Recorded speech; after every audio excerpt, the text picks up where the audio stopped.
and I didn't think I was going to be here today because I had a podcast to record for and a sneezing cat over my shoulder. Are you done? Anyway, she likes to sit on the back of my chair and mess with my hair. I just need to teach her to make braids, right?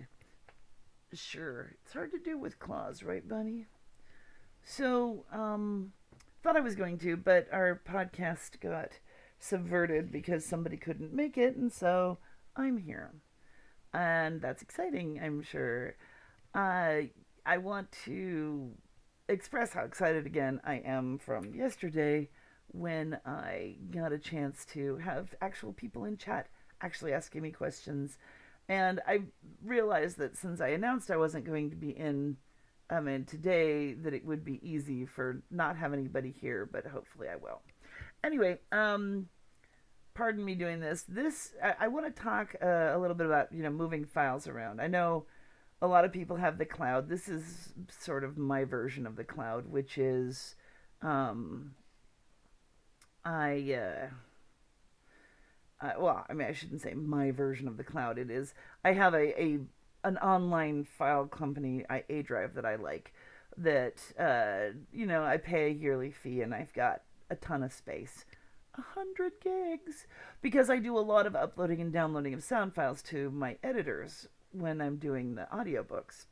But it also is a way that I'll move files around if I don't want to have to pop out a thumb drive and paste things back and forth. And particularly for this one, this is going to take a minute, because I realized I hadn't moved all the voice of my recording for Chiyoko over to the over to uh that's weird. Over to the computer that I'm doing this on. So I'm just waiting for that to download now. You can always tell if it's not finished if there's a part file, the other and the all file is a zero. I know, simple things like that, but sometimes it gets past people. So I'm putting in other voices now that I've broken up. I mean, yesterday I spent a lot of time breaking up all of the main recording that I did with the main actors, which would be, oh, hello. There is somebody in the chat room. Literally, that's a face. I don't know what that face is expressing. Kind of looks like a sneeze. I hope it's a happy face. Anyway. Oh, sneezing because of the cat. Durr, got it. Anyway. Well, hopefully. And not that they're just sneezing at me. But, yeah, yesterday I was... yes. Hello. Yes, it is fun, or at least I try to be. Oh, there the file has come. Now I'm going to put it over here into my Season 2, Episode 1 directory so that I've got it convenient.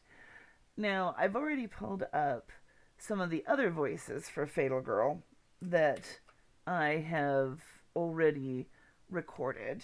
And here's Auntie Hebi. If you've listened to the show, you know she's the weird old fortune teller who keeps popping up all over the place.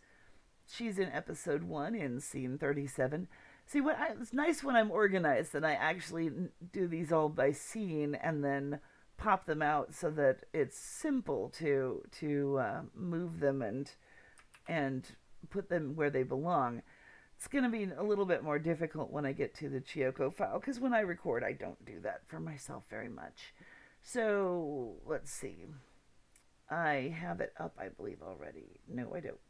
I'll need episode 1, scene 37, to paste that into. I'm going to try to start working on any one of the scenes today to show a little bit more about how they go together. Okay, that's not where I wanted to be. I was pulling files from there, so everything gets kind of messed around.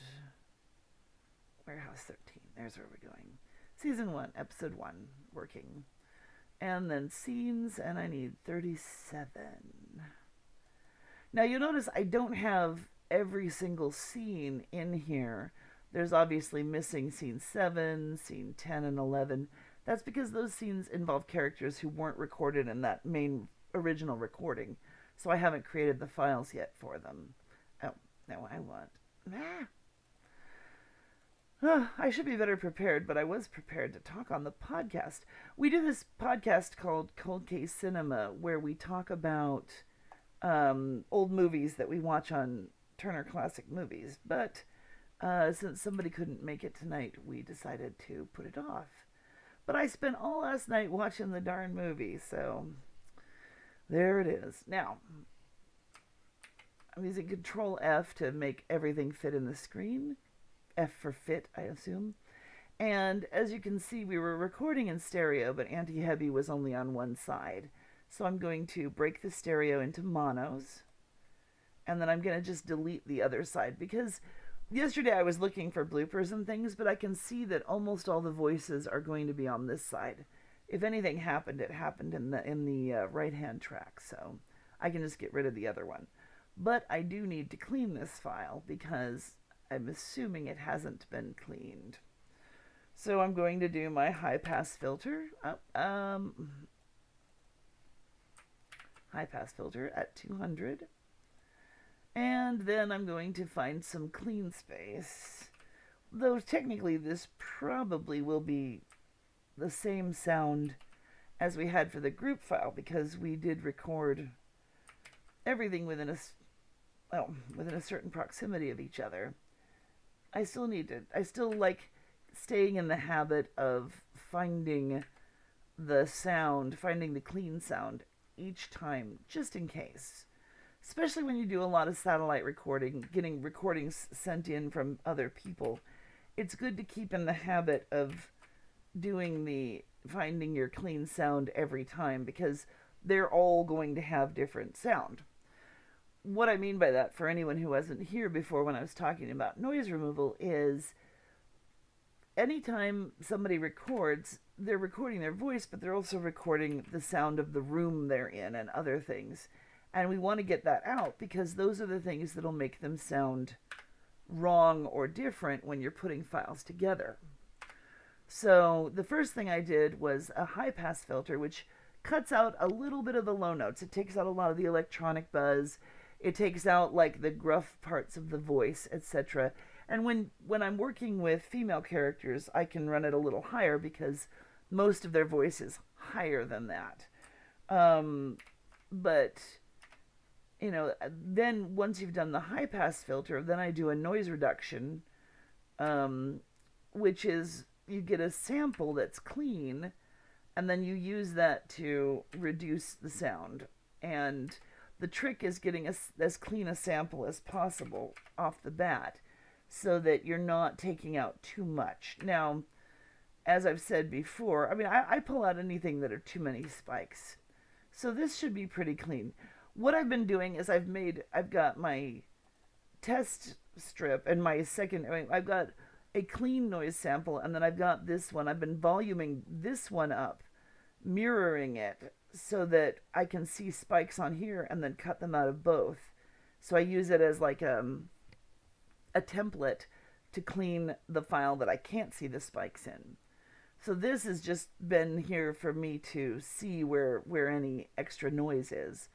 And this is now my sample, but it's only just a minute and a half long. Which, you always go up to your ruler for time. You can't do time by visual width, because you could have accidentally widened or narrowed up your space. I need at least 5 seconds of sample for it to run effectively. So I'm going to copy it, and I'm going to paste it, and I'm going to paste it again. Oops, and one more time, because I can't do math. Hello. And now I have more than 5 seconds of my sample. I have done that actually with even 1/10 of a second if I got it really clean and made it work. It was a little dicey, but if you've only got 1/10 of a second that's actually clean, you've got a dicey file to start with. It's always best, if you're going to be doing anything like this where you're doing satellite recording, working with people who are recording on a number of systems, to make sure to specifically ask everyone to provide at least 15 seconds of of neutral tone without them in it, because people will be like, okay, here it's blank, and you're like, no, you volume it up, and you're like, no, you're breathing in there. It's not blank. You gotta hold your breath for at least 15 seconds. I mean, that way, if you get asked for 15 seconds, you're more likely to get a good 5 than if you ask for 5 seconds. Anyway, so once you get your 5 seconds, I go to the noise removal, and now, as I did a couple days ago, I set up all my keyboard keys for my shortcuts. That's Control Alt N for me, and I get the noise profile. The noise profile is basically, that's now a template for this track, and I'm gonna, have to finish this first. Get the noise profile, and I'm going to rename this track, because now we're in scene 37. I don't have to keep scene 37 on there. I'm going to name it after the character, which is Hebi, Auntie Hebi. And then I'm going to do the noise removal box again, but I'm not getting it this time. This time I'm running it. You always want to make sure you don't hit that again, because this would be a bad track to copy as a noise profile because there's so much sound in it. So you hit OK just to run it after you've grabbed your sample. So now I know that that's pretty clean. I'm saving. I save compulsively. Audacity is reasonably reliable. But you always hear about somebody who had a massive crash, or the file just pooped the bed, whatever. Or you just have so many things open with so much memory being used that Audacity just goes and freezes up and shuts down. You always want to make back. You always want to save as often as possible. So, and one of the reasons that it gets such a memory lock using Audacity is because, of course, as I've said before, you have the opportunity to back up, to undo a good deal of what you do. It's not perfect. It doesn't go back infinitely, but it goes back quite a ways. But until you close the file. But as long as you have the file open and are working in it, it has to maintain this whole internal list somewhere of all the things you did. Oh, I don't. Yes, literally. I usually don't have problems with audio locking either, but I have worked for a long time in Audacity on a series of laptops with better and better memory. So I'm basically trying to compensate for anybody working on something like what I used 8 generations ago. I just like pointing it out so they know why I do some of the things I do. Does that make sense? Because, yeah, it's, because also sometimes I'll have, like, especially doing audio drama, I'll have, like, I'll have a document that's huge, an hour long with 15 different things in it and different stuff. So I like to explain why I do things, because I find that I remember better if I remember why it would be bad if I didn't. Anyway, yeah, no, most stuff isn't going to have a problem if you've got a decent memory, but there's also a lot of people who don't have the tech skills to necessarily remember to clear off their laptop all the time, and they get shorter memories. I'm also compensating for that. So, but yeah, because you gotta, as I was saying before answering the question, what I've got is, I mean, what happens is, your Audacity maintains a list of all the changes you made, so you could go back through them to a certain point, and that takes up memory. So if you ever start to get to a point where it slows down, or you're worried about it, if you're confident in all the things you've done and you're not going to undo, you can always close the file and let it purge that memory, and then open the file again and work. And that often is, that just is it's sort of like just resets that, and that'll clear up some space. I'm just trying to troubleshoot for things that could happen, so people don't hit that and then go, oh my God, what's wrong, without having some sort of thing to try at least, that they might know. It's like, okay, it's slowing down, it's not listening to me, I'll close the file and open it again. Good. You can also close Audacity all the way down and open it again. That's often even a better thing to do, but sometimes that's awkward because you've got other files open and you have to keep track of them all. Or at least I do, because I have a tendency to do a lot of things all at once. Anyway, so now we've got Alice and Auntie Hebi and Alice's parallel track in here. And I also have the track in here now. Where'd it go? Oh, there it is. So clever. I'm going to put it in the voices folder. I try to keep things separated out, but sometimes everybody does it where you're like, oh, I'm in a hurry, just going to drop it somewhere, and then you never find it again. That's why I try to keep organized. Now, this track is all of Chiyoko's voice for episode 1, and I have not cleaned it yet. So I'm going to run the high pass filter, and I could even run that higher for her, but I'm trying to keep it all consistent. I realized when I was listening back through season 1 that one of the episodes, I think I sound terrible because I had a cold or something when I was recording, and I couldn't, and I ended up pitching up my voice, and it just sounds different than it does in every other one, and I'd love to go back through and redo it if I could, but nobody's perfect, not even me. Though I'm mostly perfect. Okay, let's get my noise sample again. And this is definitely a different setting than the other one, so I absolutely have to get a new noise sample. Because what I do is I'll find a place with as much blank space as I can. I will delete or cut out anything that I can see as noise, and then I will duplicate this track. Now the bottom one I always leave pristine. That's my noise sample.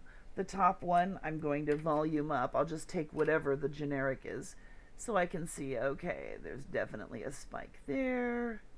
I can see that I was breathing a lot. I'm going to cut out that. I'm going to cut out this. Since I've got so much, I've got 30 seconds here, I don't have a problem with cutting out a lot on the first pass.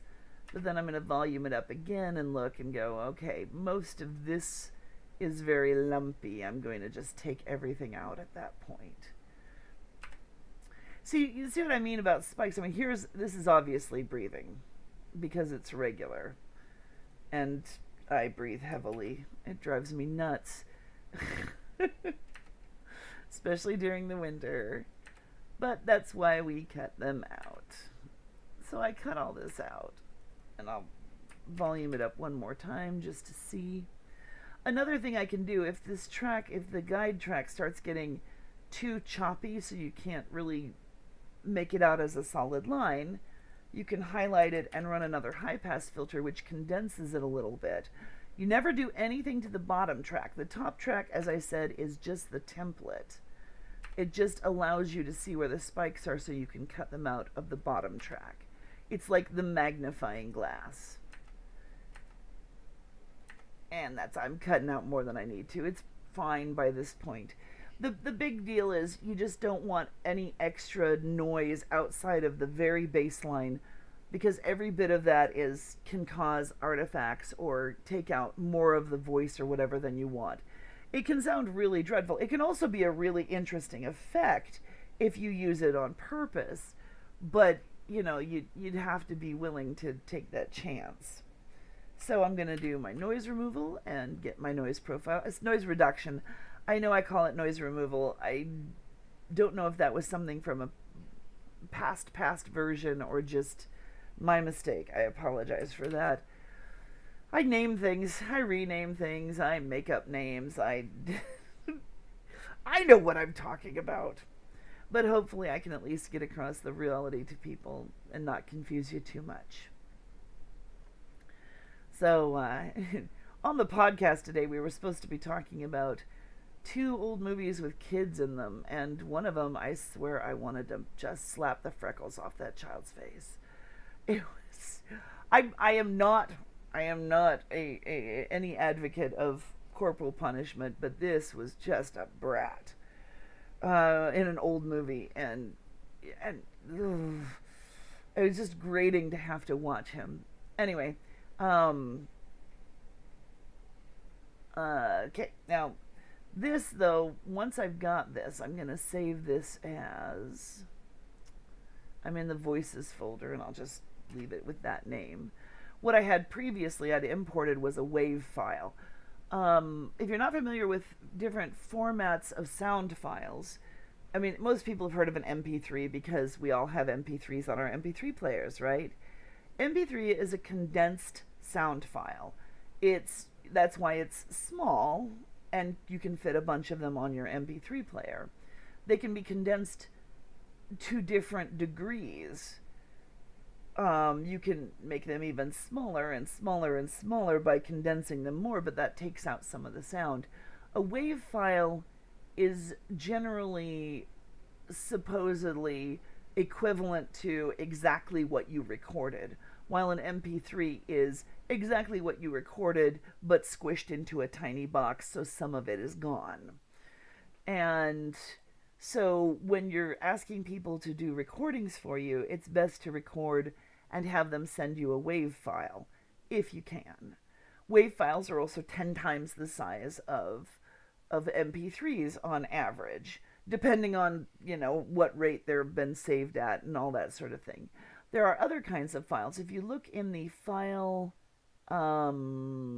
save other export, it should give you a list of different kinds of things. MP3, WAV, OGG. OGG Vorbis is another less compressed form, I believe. It's not used very often, from what I understand. However, you might see an AIFF file. That tends to be the Apple proprietary kind of exported file.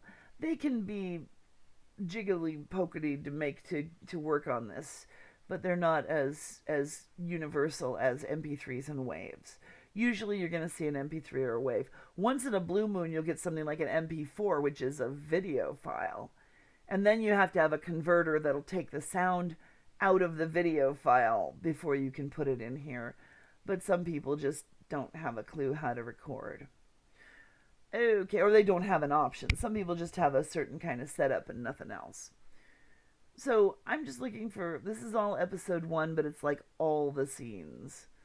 In theory, at least, I used a clicker between scenes, I hope. I always give myself a pass on trying to actually do everything as exactly as I hold other people to, which is a terrible, terrible thing. Ooh, that's probably my clicker. Yep, that's my clicker. If you look at, I'll make the screen bigger. This is one reason I use a clicker, because you can see this pattern without having to listen to everything. You can scroll along and go, oh look, there's another click. Oh look, here's a click, and here's a click. And that way you can visually edit a file without having to stop and listen every 2 seconds. I think I'm going to worry about breaking these up into the different individual files later, but I wanted to show you some of the things that I have to do this. And if we do want to get into a scene with Chiyoko, I'll have to come back over here and check it out. I do want to show this, though. I use Control F to fit in screen. And then you can see the wild variation in recording. Some things are really loud, especially the clicker, but, some things go way up to the top of the edge, and a lot of it's really way down here. So one thing that I will usually do is, my way of evening out the sound, and I talked about this a little bit before, is I use the pop mute function, which doesn't come with Audacity. It's one of the plugins you can get, and I don't like their normalizer, I don't like their leveler, They may be great now, but the last time I tried them in a previous version of Audacity, um, I didn't like what the result was. It evened it out by bringing some things up and pulling some things down, and it made it sound wrong to me. It made the underlying noise bed choppy. So I found a way that I like to do it. Now, if you have a leveler or a normalizer that works and you like it, great. But this is a sort of hands-on, step-by-step alternative to that, which I know it's like, oh, I've got a hammer instead of a nail gun, but I, at least with the hammer, I know what I'm doing. So it's take it or leave it kind of thing. But I like using pop mute, and it's these two numbers are the two numbers I deal with. The usually I start with -6 and -2 because that's it's like using a rougher grain sandpaper before you go back with a finer grain sandpaper. You do the rough version and then you fine tune a little bit. And first things I want to just get these spikes down, because what the pop mute does is is what I basically told it was everything above 6 down from the top, which is just below the 05 here. Everything below 6, everything above 6, between 6 and the edge, will come down by 2. So it won't affect any of the lower stuff. It won't. See, that's what I've always wanted. I didn't want the lower stuff to come up to meet it while the taller stuff is coming down, because that implies that you've got two different things happening that aren't what I wanted. So I'm going to redo pop mute again because it still has lots of things above that level. And again. And now I find this especially handy if I've got voices that have peaked out and blown the gain. What that means is there are times Audacity actually can go outside these lines a little bit in recording. You can record something that goes outside these lines. These lines are what that does. At some point it cuts them off at the line, but in your initial recording they can be outside that line. Because I've had things where if you highlight something, for instance, and you go amplify and it has a minus number in here, that means it's gone outside the lines by that much. And I've had that happen. And the pop mute can bring that down within the lines without clipping it. And that's, you have to do it right away before I think it's when you save it that it'll clip it off, or at least it used to. I know a lot of things are kind of equivocal, but this is the brand new, to me, version of Audacity. And I have like 4 other different versions on different laptops because I hate moving to a new version because I have to do all of my customizations again. I'm terrible that way. As long as it works for me, I don't upgrade. So that's why I'm being a little equivocal about past versions and current versions, because things do change. This is a very actively updated program with a very, very attentive community of people who are working on it at all times. I mean, through as it goes. It's not something that just got done and then left somewhere and it's what it is. That's one of the nice things about Audacity. It's free and it's still being fixed. And if you have any major questions, the Audacity forums are super. The people there are really nice, as long as you pay attention and be respectful and stuff. I mean, and any forum is like that. You have to read the rules of the forum first to make sure. It's like they don't want to hear the 500th time somebody has a stupid question that they've already answered. I mean, every forum has that kind of rule. And I've been there a few times. That's where I found out about things like pop mute and room machine, because I had in my mind what I wanted as a function. Even though I'm not a technical person, I was able to describe it, and they were able to point me at what ended up working for me. I mean, I was like, I just want something that brings the spikes down, because what I was doing originally was like highlighting the spikes. I mean, bringing it up and like highlighting this portion of it and then voluming it down manually, which isn't great because it's really, really, really slow, and because you'll often accidentally catch the things around it, and then you'll have some weird dips in your sound, and it just overall is not a great idea. And the pop mute doing it automatically was perfect. It was exactly what I wanted. So now I've got everything to a certain level, and I'm actually going to volume it all up by 6 now. It should be 6 when you're done if you're using 6 as your higher than number, because obviously you've brought it all down below that point. And now, though, I'm not going to do that again. I'm actually going to run a pop mute. Now, when I'm doing audiobooks, no, not amplification, silly me. When I'm doing audiobooks, I bring everything down to a -5. That makes everything a real consistent sound. It gives me, it's within the parameters for what they want, etc. When I'm doing audio drama, however, I tend to go to a -3. Because you don't want to go -300. That would be bad. And -1. So what I'm telling it now is everything above 3, which is way up here, is going to come down by 1. And bringing it down by 1 instead of 2 is a much more fine-tuning thing. I mean, I could go into 0.5s and things like that, but this really, it's simple, it's quick, and it is pretty effective, and it doesn't make the sound fluctuate madly, which is what I really wanted. And you should only have to run it 3 times, because obviously if you have 3 and you bring it down 1 and then 1 and then 1, they've brought it down 3. So now, see, this is a much more evened out track than what I had previously. When I get into the individual scenes, I may end up bringing up the noise on some of these quieter lines, but I don't have to do it now. Right now, I've just got the overall sound evened out a certain amount. And that gives me a good place to start from. I'm just going to save that and leave it because, as I said, I'll break this up in my own time rather than make anybody watch me do it. And I will work with something else right now. Now,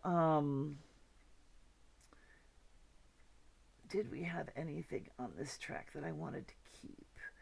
I kept it because I was talking about bloopers and things. Better sandwich, it's DIY. What?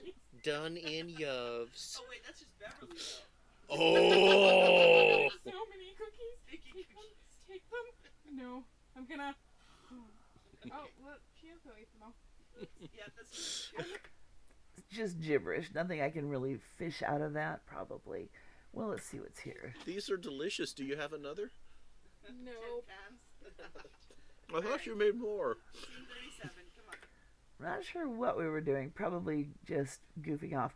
That's one thing about when we record as a group. There's a little bit of goofing off, but that's what makes the best bloopers sometimes. We found a really funny one yesterday. That's one reason I try to listen through a whole track. I mean, even if some of it's blank and some of it's boring, Now, I haven't done the pop mute, obviously, on Alice here, so I'm going to do... she's already pretty high, so I'm just going to do the -3 for now. See, what I'm looking at as far as high goes is the lighter colored portion in the middle, because that's really more what you're comparing than these spikes. It's a more consistent way to see if things are the same volume or similar volume if you're looking at voices coming from different sources. It sounds weird, but it actually works because, if you look at... close this. If I took and look at this up close, you see this blue part is the most consistent part, and these spikes are just generally spikes. So if you're comparing this to the blue part in another one may have less blue but more spikes or whatever. I know I'm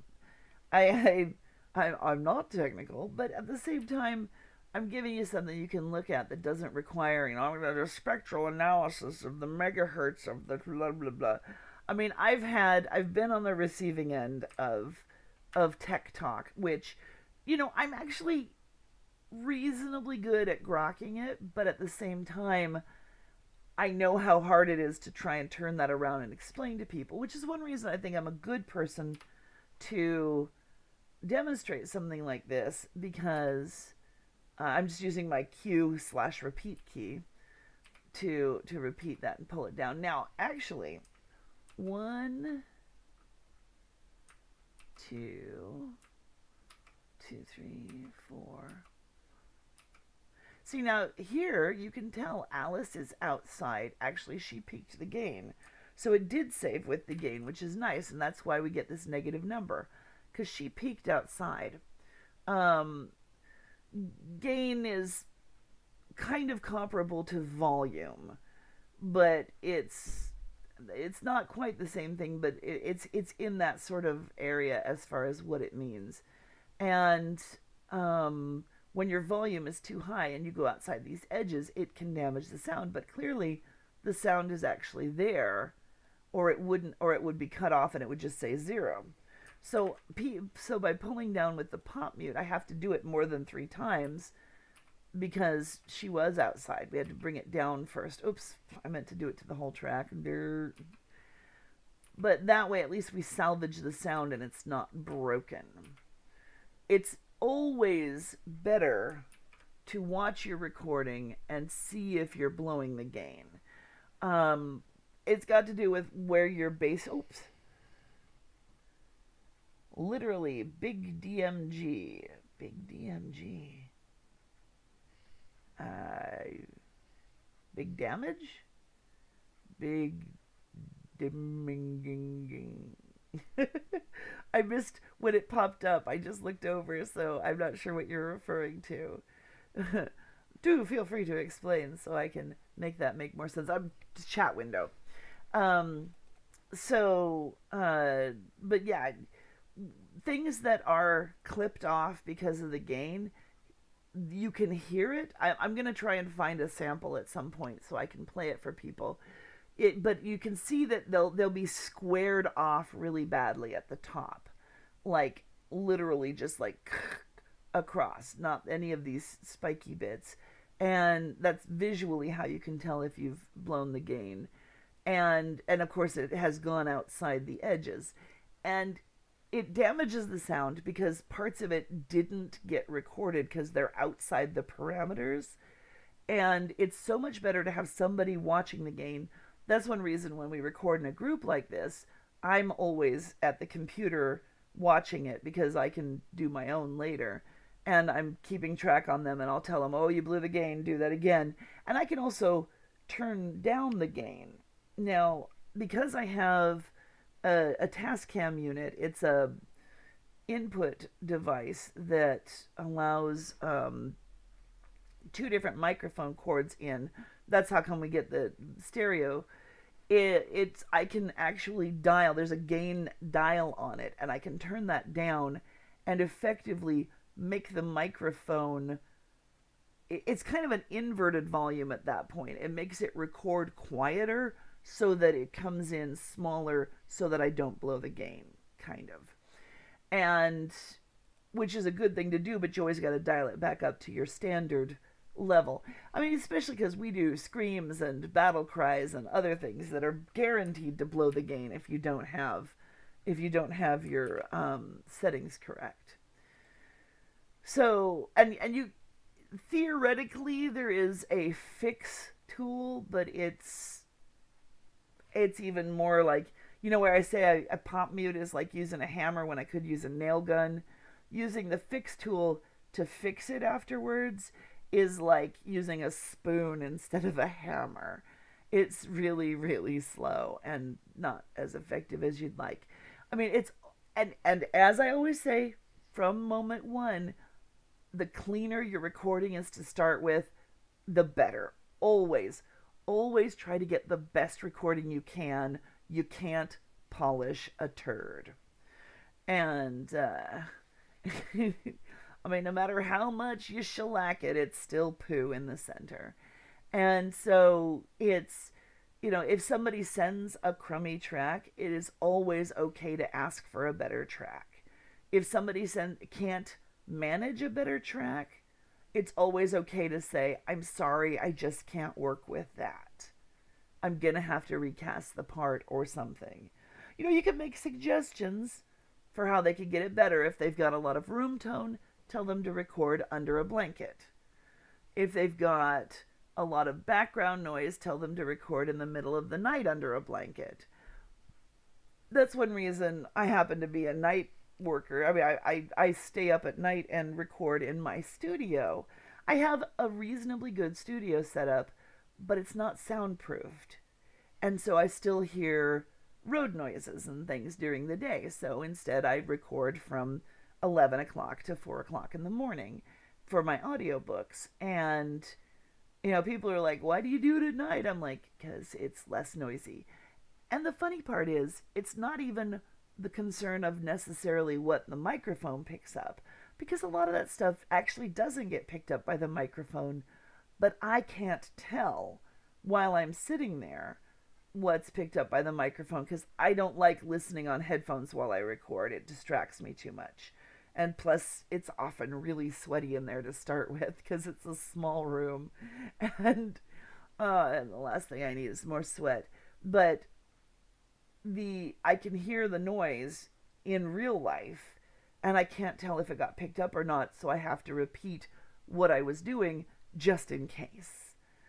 And it makes it too stop and go and too annoying, so I record at night. And then bitch about any cars that go by anyway. Or when my cat decides to visit.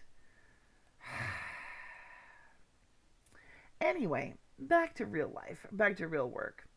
So we've got a scene here that I could work on. Now, about half of the lines in here are actually the lines. A lot of this is direction, or we went through the scene twice, which was standard at least for when I'm directly directing people. And I had both Alice and Hebi in for direction at the time. So, I could always just take the second take, which is probably here. Is there maybe any kind of monster nearby? Anything? Actually, go ahead and make it anything I can kill.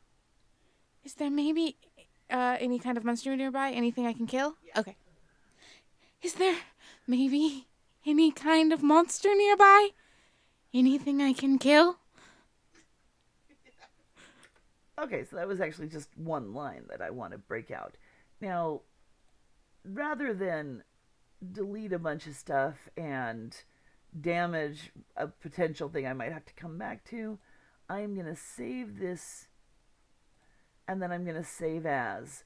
I do that a lot because I can always go back and delete all my prior iterations later, but the one time you need to go back and find something and you don't have it is when you regret not keeping it.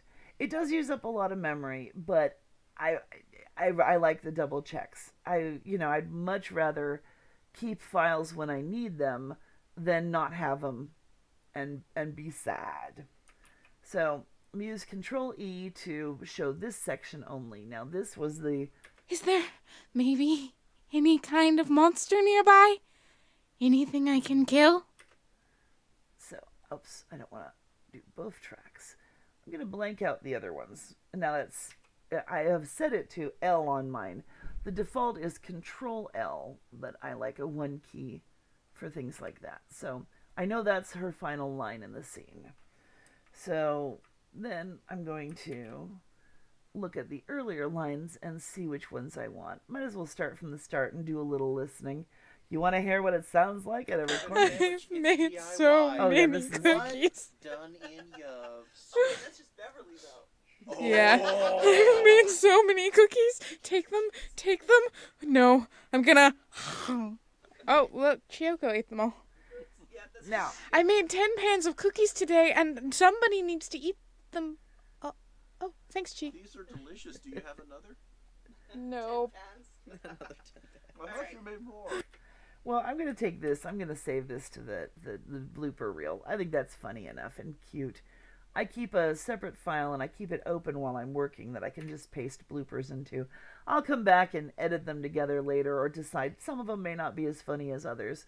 I like, if you've listened to Fatal Girl, after the closing credits but before the final closing scene, I like to have a long run of bloopers just because it... I've been listening to them all last week, and one of the funniest ones, I have to admit, that got me was in the very first episode. If you don't know about it, is sort of a dicey topic because you have a monster who starts attacking rapists, and so you have to have some rapists in the story. And so this one of the lines in the closing credit was Matt, one of my actors who played one of these disgusting people, going, if there's ever a line that if anybody ever asks me what line I said that I regret the most, it's going to be that one. It was just like, oh, and I've set him some really, really quite tacky lines to do. I mean, it's done in a overblown, cartoony way, but it's still kind of disturbing, and it was intended to be. That's one thing. I wrote Fatal Girl to be in the style of an anime, but I'm playing with some of the adult themes that show up in some of the more adult animes, without going too far, hopefully. But I like to turn them on their head. So instead of, like everybody goes, oh, tentacle porn, I'm like, no, this is tentacle monster killing rapists. That would be fun. I have a very strange brain. I liked the giant baby who ate people. That was really disgusting. Who are you? Time is short. Don't Oops. waste time. Now, we didn't record Hebi and Alice together. So, How would I know Koval say if... But what does it mean? looks like we didn't do a full second take on this one. So I'm going to bring this up because I want to make sure I get rid of any of my voice in the background between her lines or any other direction that she's getting. So, because that's really important. You don't want to have that interfering with other voices and things. And even with sound effects and music and everything else, you can still often hear that. Who...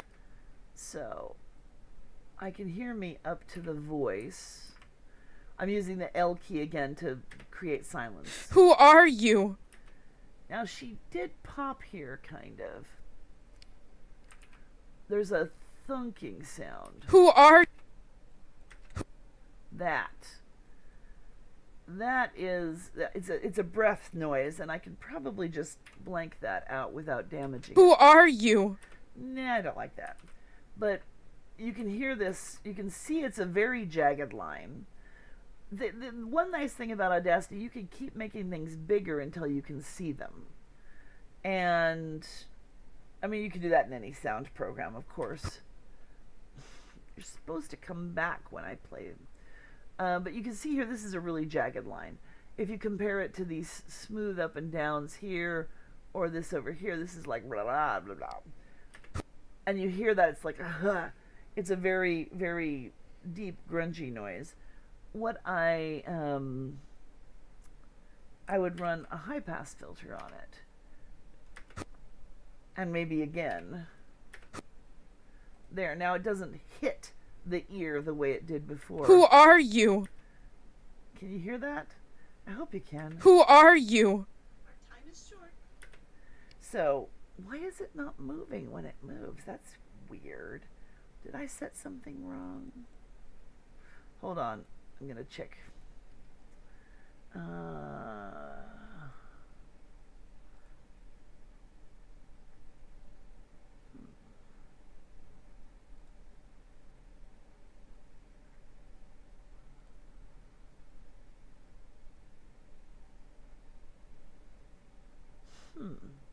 I'm not sure where that would be. I think I know what I'm looking for, but I'm not sure. Because normally, when I play, Who are you? the minute it goes off the edge, it should push us to a new screen. alright It then. shouldn't it shouldn't leave this screen up. It should move over. You know what I mean? Like reading and scrolling and stuff. It's not scrolling, and that's annoying me. I'll figure that out off screen. And but that is something I need to look into.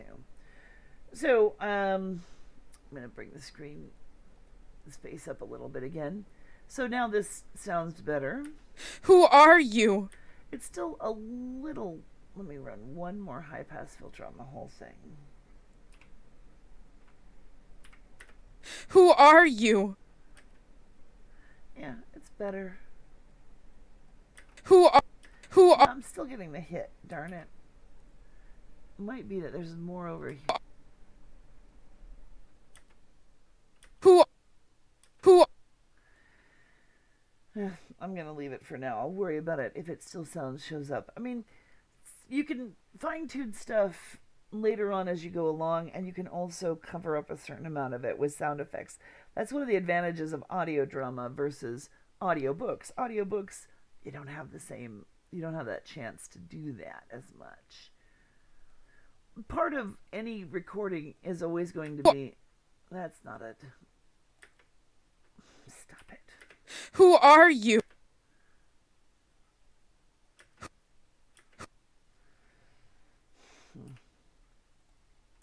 Who are you?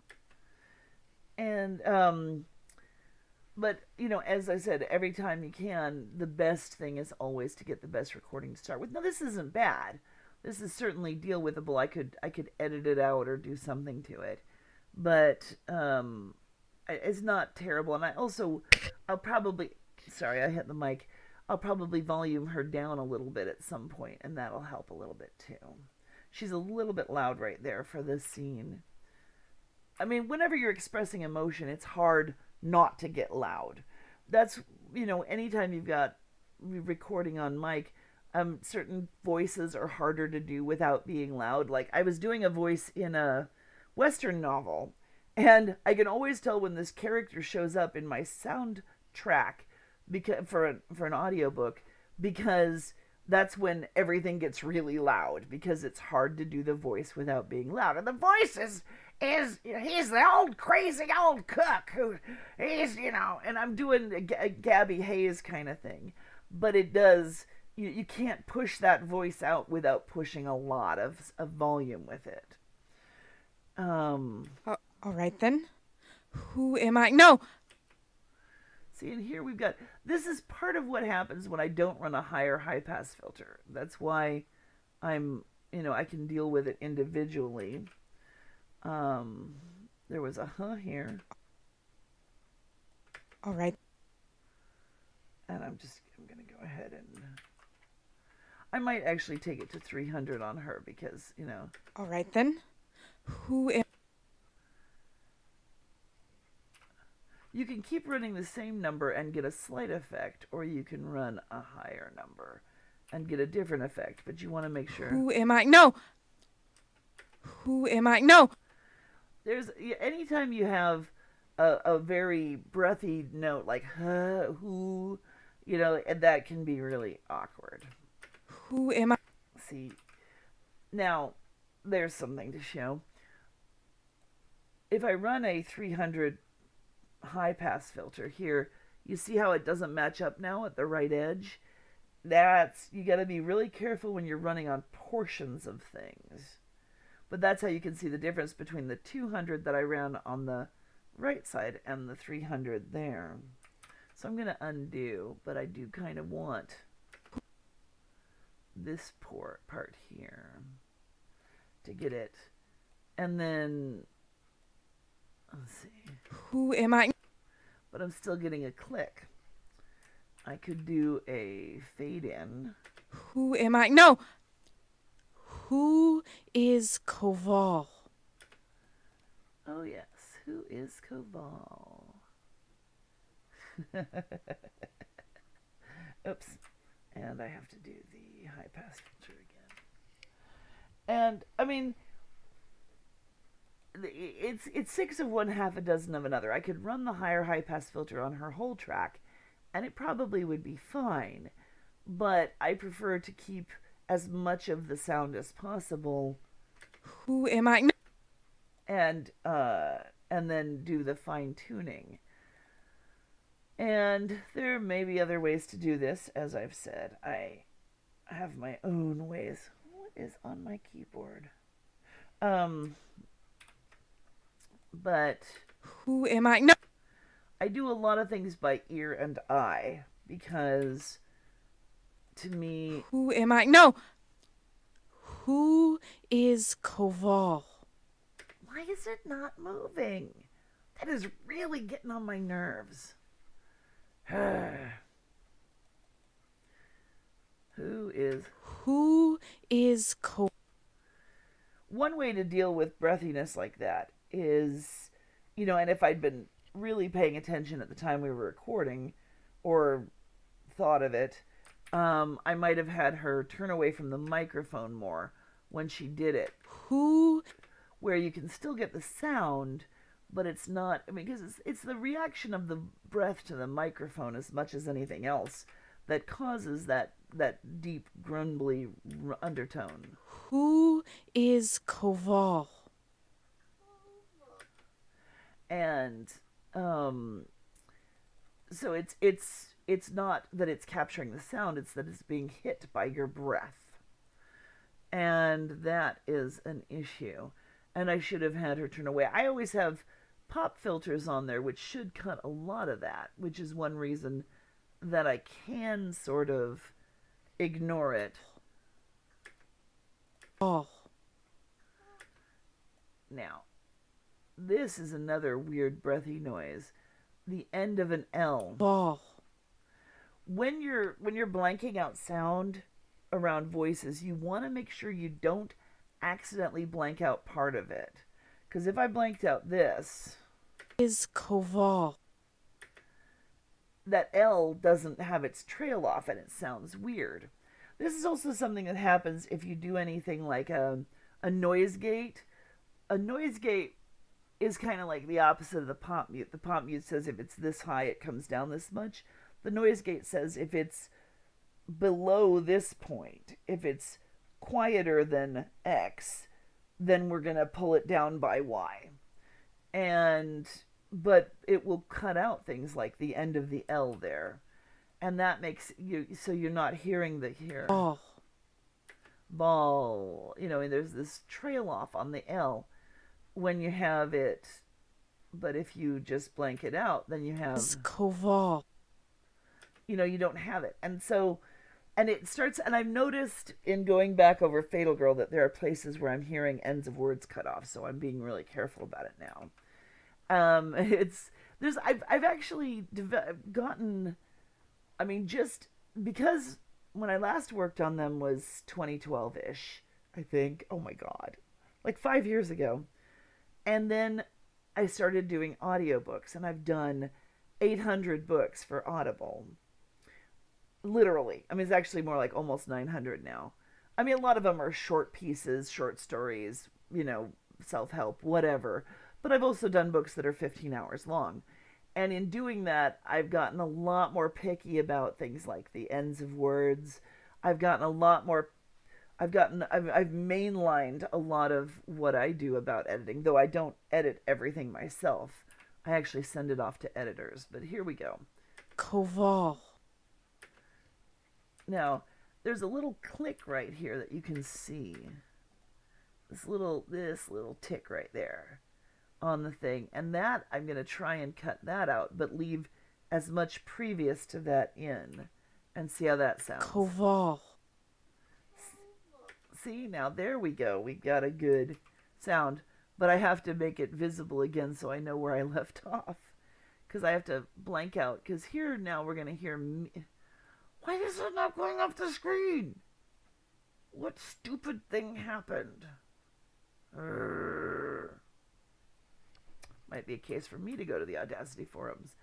Well, here you can hear in the background me. Hopefully you can hear.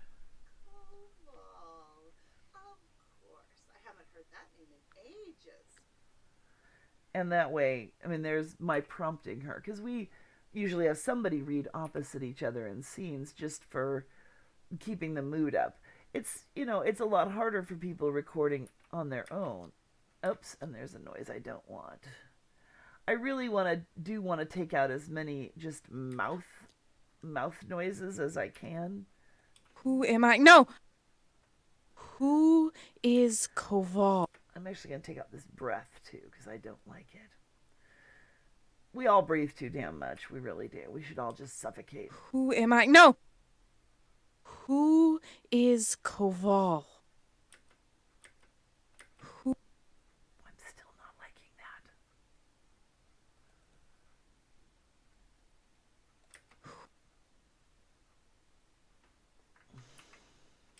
Who am I?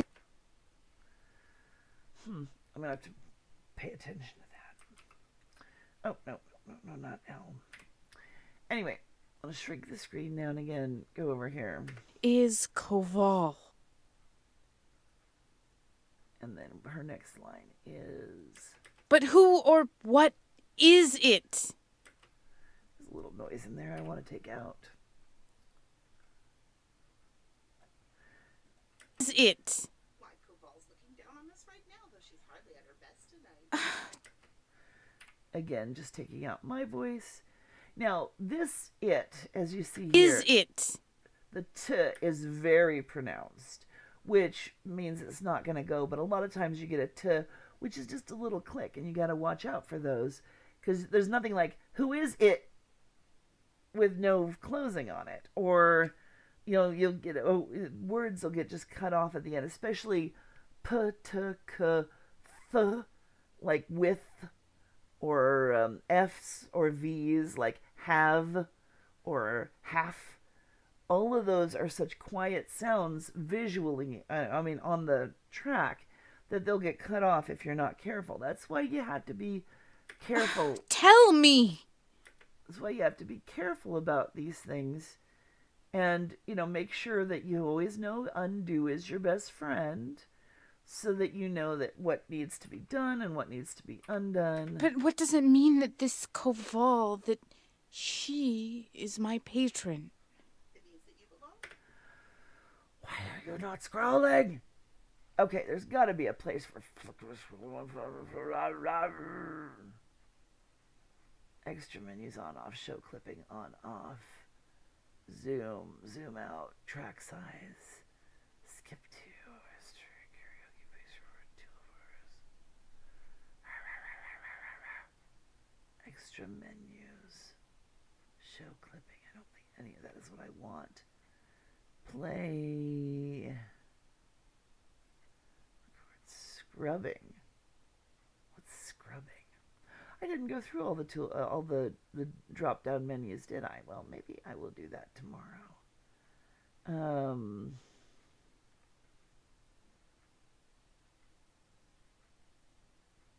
I am just getting so frustrated with it not scrolling. I'm gonna have to look that up, and hopefully get through that tomorrow as well. Well, I'm about at my time. I hope that everybody has had a little fun with this, and I will continue tomorrow. At this point, I need to check on the scroll. I gotta make some notes or I'll forget. I have like a million things I'm doing at once, but this is one of the things I've wanted to do both to do live streaming and to do working on Fatal Girl 2, because I'll tell you, I get not depressed, but just like really, really sleepy during the winter. It's the seasonal affective thing. And it's just so hard to drag yourself into doing things if you don't have something exciting to do. And when I started rereading the scripts from season 2, I was like, yeah, I really want to work on these. Oh my God. And so that is what's going to get me through the winter, because the darker it gets, the more my body's going, it's nighttime, time to go to sleep. I'm like, it's 5:30, it's not nighttime. It's 5:30 is when the sun goes down around here. So, and having people to participate and share it with me just makes it that much more fun. Seriously. So thank you all for coming or watching this later. And don't forget to subscribe and like and come to Twitch and join the Patreon if you think about it. Any of that is cool. And also, I mean, anyone who wants to subscribe to the Patreon but doesn't like its timing, because a couple people have mentioned this to me, that it requires things to come out at a bad time of the month, we could also do PayPal or something. But just drop me a line. I appreciate every bit. We'll work something out, and it really helps. And anyone who does subscribe to the Patreon gets early access to any completed versions that I do. So that is an incentive. I have a 5-minute a month audio drama micro serial going out right now, which goes to first to the $10 Patreons, then a month later to the other Patreons, then a month later to the RSS feed. And it's going to be a slow burn, but I'm really pleased with the what I've got ready for that. So check that out too. You can go to our regular RSS feed, the download, where I do Atomic Julie's Galactic Bedtime Stories twice a week. Tonight I'll be posting part 5 of The Shadow Out of Time by H.P. Lovecraft. Just a reading. These are readings. And the RSS feed is libsyn.com/19nocturne, and that's 19 spelled out. Our website is 19nocturneboulevard.com. It's really old. I haven't updated it because the program doesn't go past Vista. So I have to figure out an answer for that at some point. But it has links to all of our past episodes on there. A lot of stuff. A lot of links. And also I've been posting everything to a YouTube channel. Just go to YouTube and search for 19 Nocturne Boulevard. And there's a ton of stuff, including these new, each of these videos as I complete it. So there's a lot of stuff that can be done. And on top of all that, if you want to get involved, like do a bit part somewhere, I have a lot of bit parts here in Fatal Girls Season 2 that I am happy to throw out to people who are actively participating with me when I work on these things. So, that's another place you can drop me a line. You can find me on Facebook. There's a 19 Nocturne Boulevard page on Facebook, and I'm there all the time. Or you can drop me a line at 19nocturne@live.com. That's 19nocturne at live.com. So lots of information. Hope something helps out. And I will be back tomorrow. Tomorrow is Saturday. Yes. Ooh, I get to record with Chiyoko's dad tomorrow. Yay.